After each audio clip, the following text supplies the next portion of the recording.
Now we have three brains that allow us to go from thinking to doing to being. Each brain is its own individual biocomputer with its own anatomy and own circuitry, its own physiology and chemistry. They even have their own history as well as their own sense of time and space.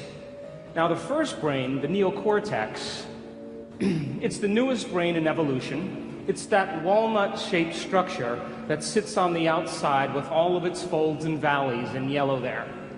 It's the newest, the most evolved and highly specialized in human beings.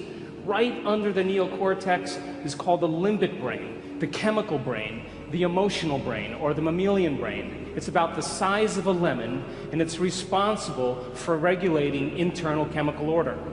Right in the back of the brainstem there in red is called the cerebellum, the reptilian brain. It's the oldest brain in evolution. It's the seat of the subconscious mind.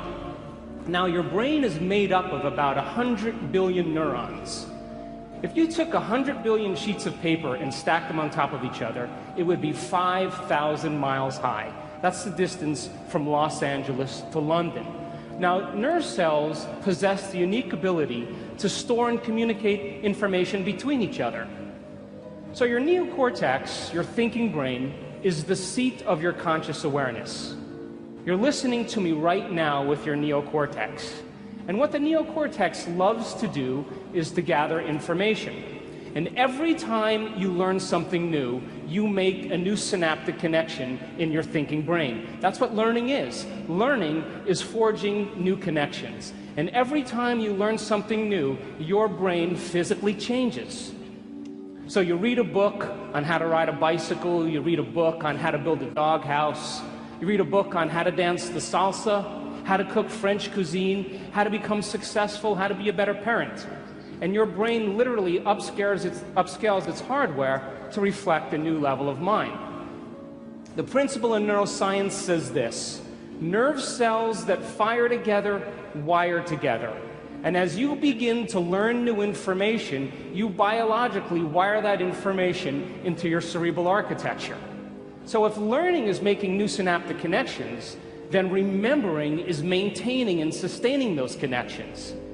And just like any relationship, the more you communicate, the more bonded you become. And neurons are exactly the same way.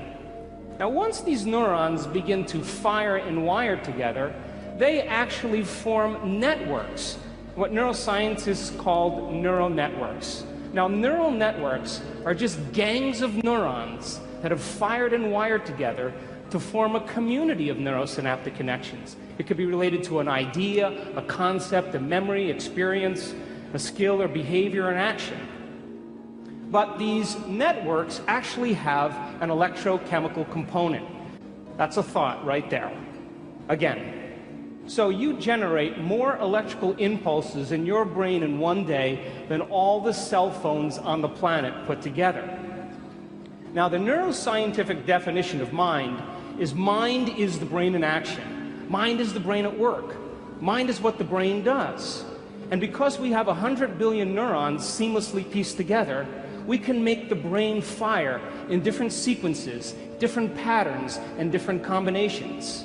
And whenever we make the brain work differently, we're changing our mind.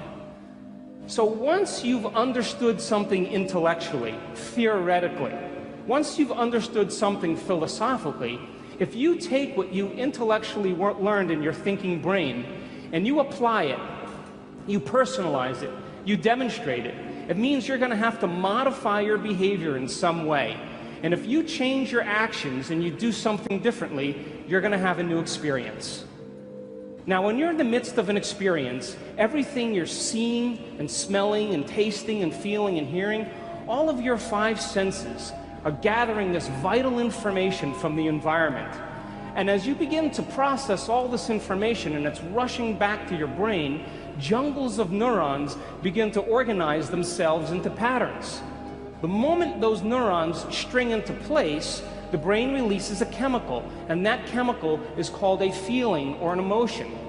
So experience then enriches the circuitry in your brain neurologically, but then it produces a chemical that's released in the second brain called the limbic brain, or the emotional brain. So you can remember your first kiss. You can remember graduating from college. You can remember the birth of your first child. You can remember finishing a marathon. You can remember catching a fish off the coast of Mexico and then taking it home and cooking it and drinking some really good wine that tastes good and feeling the ocean breeze on your face and seeing the sunset. And we could say that you were altered from that experience. The problem is, you can't remember what you had for dinner the night before. That's because routine lulls the brain to sleep. You can tell me who you were with, what time of day it was, and what you were doing.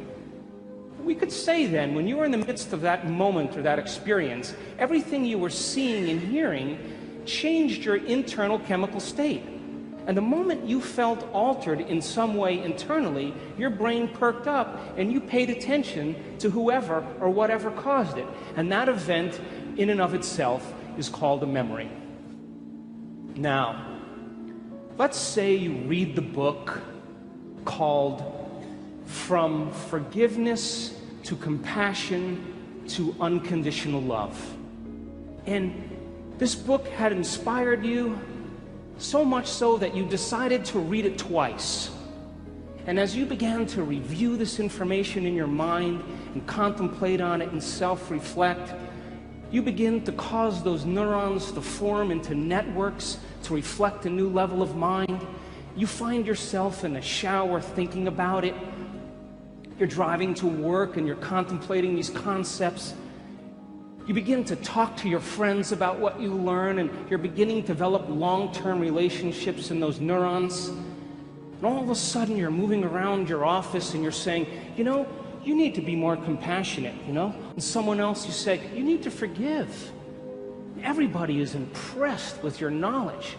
They're knocking on your office door and they're asking you to administer to them, and you're resolving everybody's problems. Things are going really well. All of a sudden, you're driving home from work. She tells the same stories over and over again. And you begin to remember that you had some pretty stressful moments that branded you emotionally from your past with your mother-in-law. Now, stress is when your body's knocked out of homeostasis. Stress is when your body's knocked out of balance. Now, when you see a lion, you begin to turn on a primitive nervous system. But it doesn't even have to be a lion. You could see your mother-in-law, and it produces the same exact effect. Now, let's go one step further. It doesn't even have to be the physical appearance of your mother-in-law. You can begin to think about certain things and auto-suggest, and you can turn on the stress response just by thought alone. Now, your body is your unconscious mind. It does not know the difference between the actual experience in reality that produces the emotion and the emotion that you fabricate by thought alone. To the body, it believes it's in that experience. So the moment the limbic brain begins to make a blend of neuropeptides, it begins to signal the hormonal centers, and you get a rush of energy to prepare you for this event, real or imagined. The moment that happens, you become altered in some way. The fight or flight nervous system causes your pupils to dilate, your mouth gets a little dry, all of a sudden your heart rate begins to change, your respiratory rate changes, and blood is being sent to your extremities, and now you're prepared to either do battle with your mother-in-law or never go to the dinner, to stay and run, stay and fight, or to run. Now, what was once highly adaptive all of a sudden is now maladaptive. Because when we turn on the stress response and we can't turn it off, now we're headed for disease. So then you're sitting on the side of the road, and then you think, I read the book on compassion. Damn. And the moment you begin to think about what you have to do, something very natural happens. You begin to think about what you were thinking about. You begin to pay attention to how you're reacting. You begin to notice how you're feeling. And that concept in neuroscience is called metacognition. We can observe who we're being. And because we can observe who we're being, it means we could modify our behaviors to do a better job in life. So now the frontal lobe is the seat of your awareness. It's the home of the you and the me. And as you begin to think about who you no longer want to be, the frontal lobe acts like a volume control. And it begins to lower the volume in the circuits in your brain that are connected to the old self. And as it begins to silence those circuits that are connected to the old level of mind, that level of mind no longer fires, and you're observing it instead of participating in it.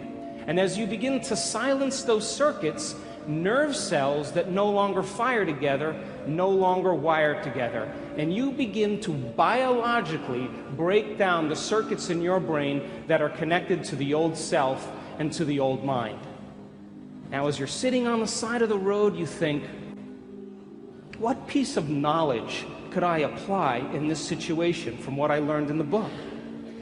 And as you begin to plan your actions, and you begin to think about a new way of being, and you begin to put yourself into the equation, your brain naturally begins to fire in new sequences and new patterns and new combinations.